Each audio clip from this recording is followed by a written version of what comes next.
Salve pessoal, tudo bem?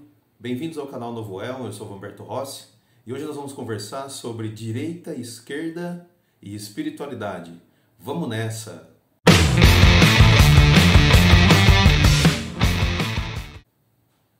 Bom, estou de volta aqui no meu estúdio de gravação. Tivemos aí algum período fora, né? Gravando num parque muito bonito que fica numa cidade vizinha aqui de onde eu moro. E agora a gente volta aqui para o nosso estúdio. E hoje, aproveitando aí a deixa dessas eleições que foram históricas, vamos falar um pouquinho, dando continuidade à temática política que a gente começou no vídeo anterior, a essa discussão. Vamos falar um pouquinho agora então de posicionamentos políticos e espiritualidade. Existe uma relação aí que a gente vai tratar no vídeo de hoje. O vídeo de hoje, como sempre, ele vai estar dividido aí em 3 partes. Na primeira parte a gente vai falar um pouquinho sobre as origens históricas da direita, depois as origens históricas da esquerda, e aí no final a gente faz a intervenção com espiritualidade, né? A gente faz a junção aí com a ideia de espiritualidade, beleza? Vamos nessa? Bom, como é um tema assim bastante amplo, é um tema bastante abrangente, fiz aqui uma colinha, um roteirinho. Mesmo sendo professor de sociologia, a gente precisa pensar nas coisas antes de fazer. Então, vamos começar falando dessa questão, dessa relação aí entre direita e esquerda, aqui no que a gente chama de mundo material ou mundo profano. Esotericamente, a gente pode pensar dessa maneira também, né? O mundo profano, né?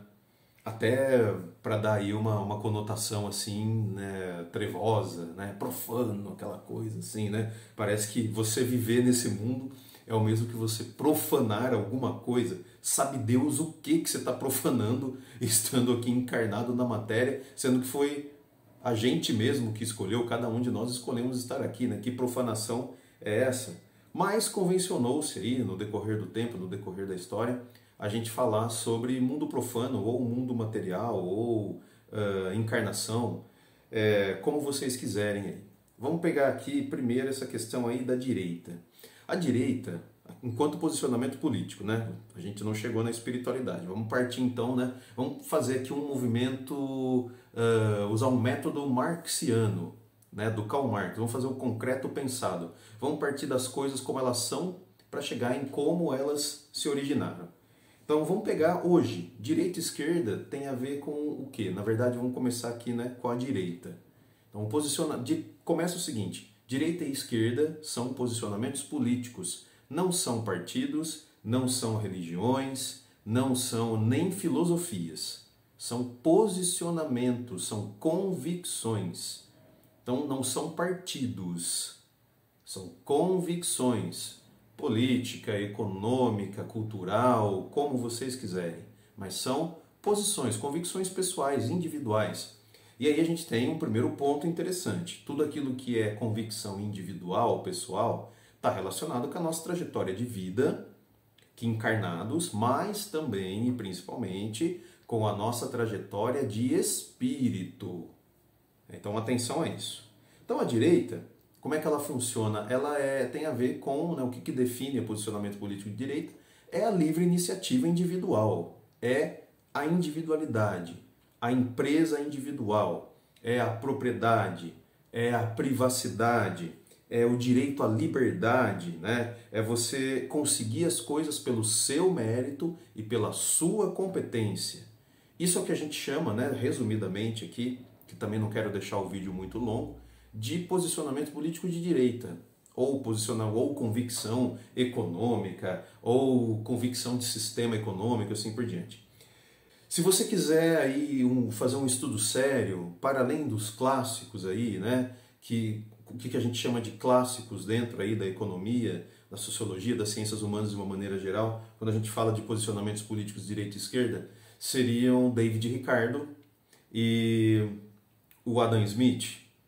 Mas eu vou indicar um outro aqui para vocês que me parece que, como assim, teórico do pensamento político de direita, né, teórico do liberalismo, ele é um filósofo assim mais ponderado, equilibrado, que é o John Stuart Mill. Então leia alguma coisa do John Stuart Mill, você procura na internet, você acha fácil aí. A Wikipédia, eu acho que a gente tem que sempre pagar um tributo a ela, porque ela tem tido uns verbetes aí muito interessantes e presta um serviço assim magnífico, sendo uma enciclopédia eletrônica. Então vale a pena, mas você consegue facilmente encontrar textos acadêmicos aí. Você procura lá no Cielo, por exemplo, né? John Stuart Mill, liberalismo econômico, coloca essas palavras, ou joga no Google mesmo essas palavras-chave, que vai vir para vocês aí esse cara, né? Vale a pena dar uma lida, vale a pena compreender o pensamento dele, até para a gente entender que o pensamento político de direita, né, que está mais voltado para o individual, ele tem algumas falhas, certo?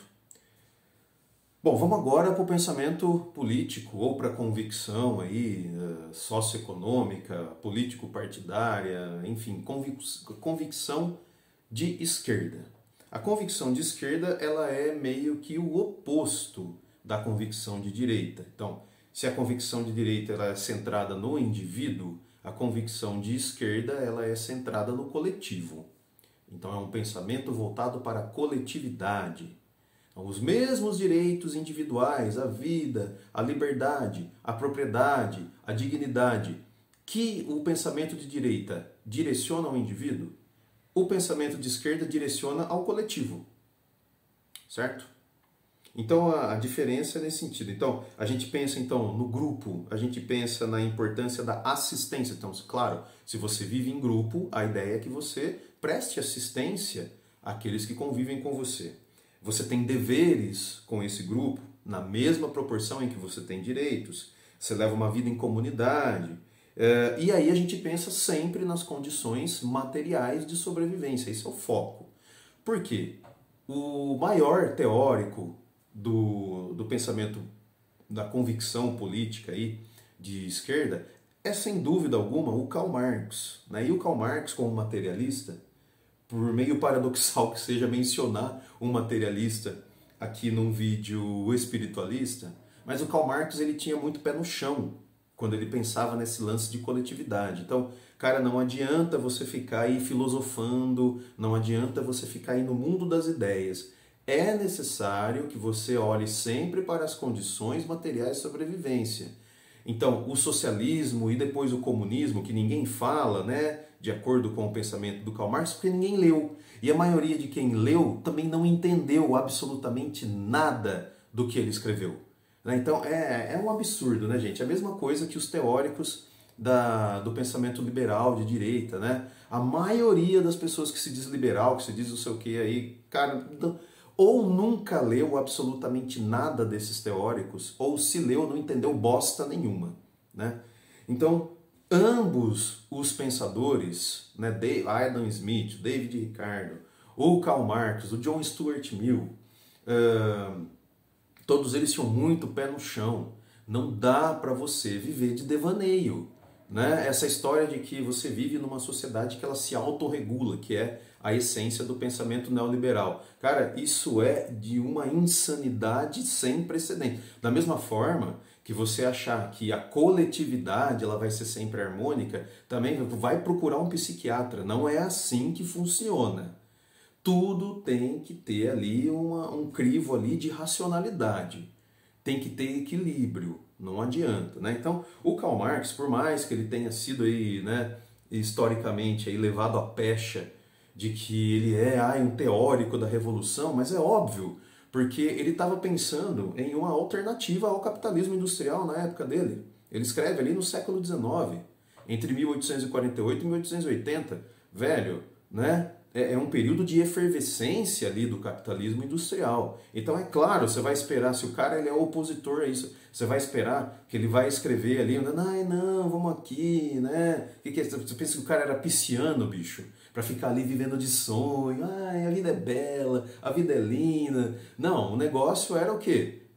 Velho, é assim, vamos tentar pela via institucional política. Não dá certo, vamos para a revolução. Esse é um pensamento de alguém que está profundamente incomodado e que deseja mudanças e que não vê ali nenhuma esperança de que isso vai acontecer no curto prazo. Percebe? Então, muito cuidado quando a gente vai falar do pensamento desses autores. A gente precisa contextualizar. Não dá para a gente transportar também, né, o pensamento desses caras ipsis literis para hoje. Ipsis literis, né, para quem não sabe, significa né, literalmente ali do jeito que foi escrito, que tem muito, tanto isso vale tanto para o pensamento político de direita quanto de esquerda. Não dá para você enfiar o liberalismo clássico nos dias de hoje. Tudo precisa passar por um crivo de racionalidade e de equilíbrio. Né? Então, é aquilo assim, a racionalidade e o equilíbrio tem a ver com garantias individuais, mas também garantias coletivas. Eu não posso esquecer de que, como indivíduo, como alma individual que sou, eu estou inserido em uma egrégora, eu estou inserido em um contexto coletivo. Então eu sou as duas coisas. Ao mesmo tempo eu sou um indivíduo, uma alma individual com uma história, uma trajetória individual, mas também eu tenho uma trajetória coletiva. Isso tem até a ver com relações kármicas. Então, uma pergunta interessante para qualquer um de nós refletir nesse sentido de convicção política. Qual é a minha trajetória? Como eu vim parar aqui? Por que eu vim com esta egrégora, neste planeta, nesta galáxia? Por que eu estou nessa família? Por que eu encarnei nesta cidade? Essas perguntas é importante, porque você não vai ter resposta para nenhuma delas, a menos que você seja um vidente fudido aí, que tenha, né, uma capacidade de acessar os registros akáshicos, que é muito raro na nossa época, existe, mas é muito raro na nossa época a gente ter videntes capazes de acessar esse nível de informação, né? Mas vale como reflexão, para você não achar que você é a última bolachinha da galáxia, né? Que nem estava aí nos últimos tempos aí a galera aí da direita se achando aí a última bolachinha da galáxia, né? Ignorando as pessoas, passando por cima, matando gente só porque era de cor diferente, tinha pensamento político diferente. Que absurdo isso, sabe? Isso é coisa de gente ruim, isso é coisa de gente boçal, isso é coisa de gente baixa, isso é coisa de imbecil. Então, se você chegou até aqui, eu espero que você não seja um imbecil. Porque se você for, pode ir embora. Não precisa nem continuar. Desinscreve aqui do meu canal e vai conversar debaixo da árvore, vai pro bar, vai fazer outra coisa, que aqui não é o seu lugar. Agora, se você quer entender as coisas de uma forma um pouco mais aprofundada, vamos continuar na conversa, que agora a gente vai unir essa ideia de pensamento político de direita e esquerda com a ideia de espiritualidade. Beleza, então. Espero que vocês tenham aí compreendido, que estejam acompanhando. Qualquer coisa, deixa as dúvidas aí nos comentários, né? Se eu puder, eu respondo para vocês. Bom, vamos para iniciar essa conversa do ponto de vista da espiritualidade. Presta atenção nesse trecho aqui do Evangelho de Jesus Cristo, narrado por São Mateus. É o capítulo 7, versículos 13 e 14. Olha só. Jesus falando, hein? Vai vendo. Entrem pela porta estreita, pois larga é a porta e amplo o caminho que leva à perdição, e são muitos os que entram por ela. Como é estreita a porta e apertado o caminho que leva à vida, são poucos os que a encontram. Então, aqui está o resumo da essência, do ponto de vista espiritual, do que significa essa parada de direita e esquerda. São dois caminhos, duas portas. Traduzindo aqui para vocês, ó, mastigadinho, são duas formas de evolução espiritual. Uma voltada para o individual, poderíamos pensar aí no pensamento ou na convicção de direita, e um voltado para o coletivo, poderíamos pensar aí no pensamento de esquerda. Mas, ô Vanberto, não tem o centro? Não. Centro é oportunismo. Não tem essa de centro, velho. Né? Não tem essa de você, ai não, eu sou neutro. Neutro é o cacete, você não é neutro porra nenhuma. Você veio nesse planeta por escolha sua, isso não é neutralidade. Andar em cima do muro é muito conveniente, né? Porque você se coloca numa postura de eu estou acima disso tudo. E não, filho, se você está encarnado aqui, você está sujeito às mesmas vicissitudes que qualquer pessoa. Quer um exemplo disso? Quer ver como é verdade? Existe um elo, você pode falar que você é diferente em tudo das pessoas, mas tem um elo que nos une, o sofrimento.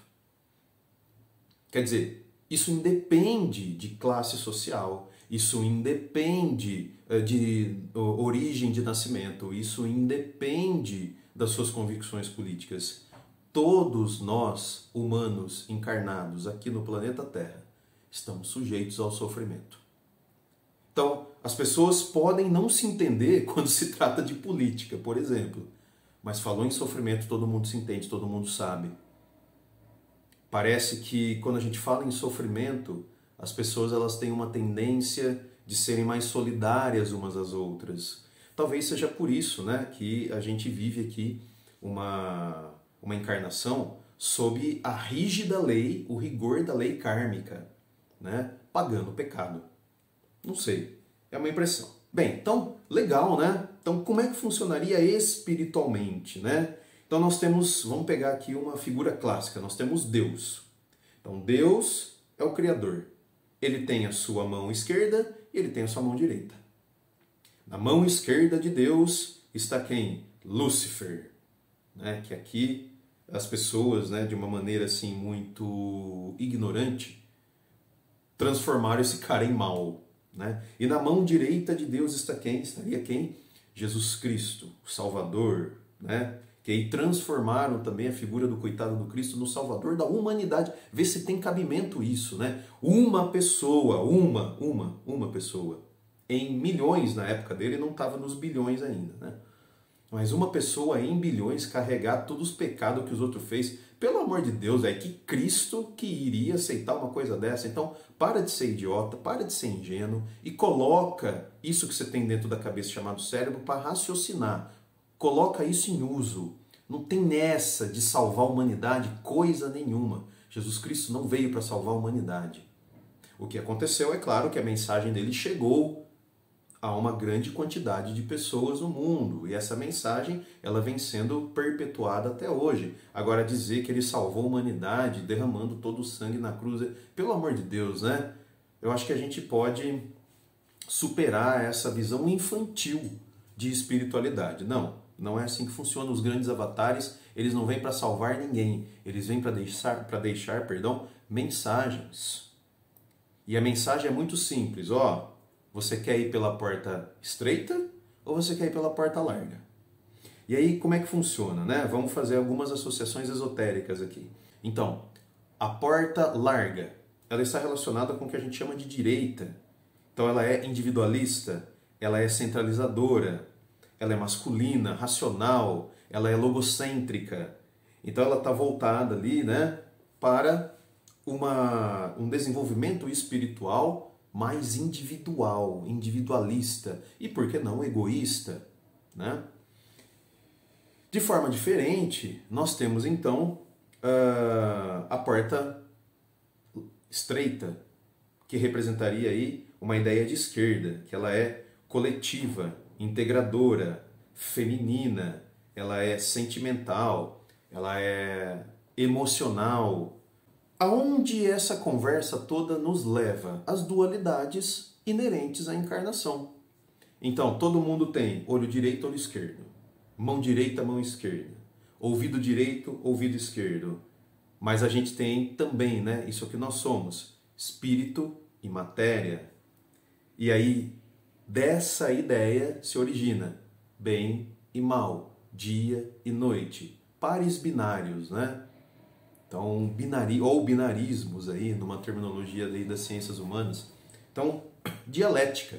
Aqui nós estamos tentando pensar, de acordo com a proposta aqui no vídeo de hoje, nós estamos pensando sim em oposições, maniqueísmos, né? Chame aí como vocês quiserem, mas é aquilo que gera a treta. Mas saiba você que é dessa treta que gera a vida, né? Se a gente fica assim encarcerado numa única forma de pensamento, a gente não tem como se tornar melhor do que a gente foi, porque se trata disso, né? Não se trata exatamente de evolução, mas se trata da gente ir criando, por meio da vida, da encarnação, do contato com essas dualidades, essas oposições, a gente ir criando versões mais aprimoradas da gente mesmo. E aí que reside o problema, porque da onde que vem o conflito? A gente quer gerar nas outras pessoas, no próximo, uma versão melhor. E a gente esquece de fazer isso com a gente mesmo. Isso me lembra, né, uma das frases aí mais célebres e mais fortes do Cristo, que é: ô amigão, antes de você tirar o cisco que está no olho do outro, tira a trave que está no seu. Então quer dizer, cuide primeiro da tua vida. Cuide primeiro da tua alma, do teu espírito, da tua consciência, por que não do teu corpo. Depois, só depois, e se for necessário, aí você vai lá e dá umas dicas para o outro cuidar. Mas não é necessário nem dar dica nenhuma. Se trata, portanto, da gente pensar em ser versões melhoradas de nós mesmos. Então é aquela velha frase, aquele velho jargão, né? Hoje eu sou, quero ser a melhor versão de mim, né? Então quero ser melhor do que fui ontem. O caminho é bem por aí, né? Então quando a gente pensa esotericamente, espiritualmente, nessa relação entre direita e esquerda, eu estou pensando nessa questão aí de duas formas diferentes de evolução e que a existência das duas gera uma série de treta, uma série de conflitos, mas é daí que a gente consegue ver quem nós realmente somos. E a partir disso, a gente consegue melhorar aquilo que nós mesmos achamos que deve ser melhorado. Então, por isso que a gente é indivíduo, né? Não podemos abrir mão disso. Uma das lições mais importantes que eu aprendi com a minha psicóloga: jamais abra mão da sua individualidade, né? Individualidade vale ouro, platina, eu diria, né? Muito mais valioso do que ouro, porque é muito mais raro. Então, nunca abra mão da sua individualidade, nunca abra mão de quem você é. Mas também dê espaço para outra pessoa, ou para as outras pessoas. Permita que as outras pessoas também sejam quem elas são. E é daí que vem essa relação conflituosa que a gente tem, né? Retomando aqui o raciocínio que a gente estava desenvolvendo. Então é uma coisa necessária a encarnação, necessária a evolução, necessária a nossa transcendência espiritual, né? Então, pensa sobre isso. E aí eu gostaria que vocês comentassem aqui com a gente, né? Então, que outros binarismos, que outras dualidades, que outras oposições, além dessas que a gente elencou aqui, você conhece, né? Lista aí, fala pra gente trocar uma ideia aí, deixa seus comentários, né? Então, gente, é isso. Por hoje é isso que eu gostaria de conversar com vocês. Espero ter ajudado aí, contribuído o mínimo que seja. Não esquece, claro, né, de curtir o nosso vídeo, se possível compartilhar nas suas mídias sociais, para que a mensagem chegue a outras pessoas.